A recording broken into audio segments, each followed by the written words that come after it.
രാവിലെ തന്നെ അല്പം മലഞ്ചരക്ക് വ്യാപാരമാണ് കേട്ടോ. ഈ ഇരിക്കുന്ന ഏകദേശം ഒരു 100 ഷീറ്റ് കാണും. ഈ ചാക്കിലേത് ഒട്ടുപാലുവാ.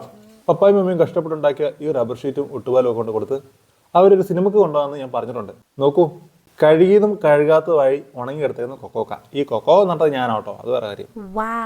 മലഞ്ചരക്കെല്ലാം വണ്ടി കയറ്റി ഡോർ അടച്ചപ്പോഴാണ് അതിൻ്റെ ആവശ്യമില്ലാത്തൊരു ചരക്ക് കയറി കൂടി ഞങ്ങൾ ശ്രദ്ധയിൽപ്പെട്ടത്. ആരാ? അമ്പാൻ. ഇതിന് വിലയൊന്നും കിട്ടുമല്ലോ, ഇറങ്ങിപ്പോരെ. വന്നേ, ഇതെങ്ങനെ ഇന്നത് കയറിയേ? പാടാ അവിടെ ഒന്ന് ടൂർ പോയത് മതിയായില്ലേ? പൊക്കോണം. സിനിമയ്ക്ക് പോണ കേസ് എങ്ങനെ അവൻ അറിഞ്ഞിട്ടുണ്ട്.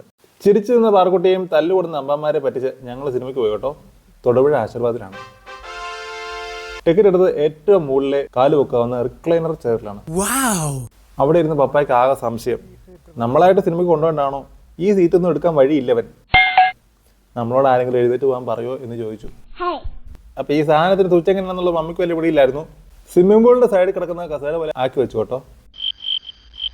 മമ്മിക്കാണ് തിരിച്ചാക്കാനും മേല. വരുന്നവരും പോകുന്നവരൊക്കെ മമ്മിയെ നോക്കി, എന്തൊരു അഹങ്കാരം പഠിച്ച സ്ത്രീ, ആ സിനിമ തുടങ്ങുന്നതിന് മുമ്പ് കാലും നീട്ടി വെച്ചിരിക്കുക. ആൾക്കാരൊക്കെ മമ്മിയെ നോക്കി അങ്ങോട്ടും ഇങ്ങോട്ടും പോകാൻ തുടങ്ങി. മമ്മിയാണ് അവിടെ ഇരുന്ന് എന്നെ നോക്കുന്നുണ്ട്. അത് അത്ര എന്ന് പറഞ്ഞുകൊണ്ട് കണ്ണു ഉരുട്ടി. വീട്ടിലാണോ ഒച്ചപ്പാട് എടുക്കാവേ, പുറത്തോട്ട് ഇറങ്ങി കഴിഞ്ഞാൽ പൊതുവെ അമ്മമാര് ഞുള്ളിപ്പറിക്കും പയ്യ ചെവിയിലൊക്കെ വർത്താനം പറയത്തുള്ളൂ. Enjoy the moment. അപ്പോൾ ഞങ്ങൾ സിനിമ കണ്ടായി. എങ്ങനെ ഉണ്ടായിരുന്നു ഈ പടം? കമന്റ് ചെയ്യണേ.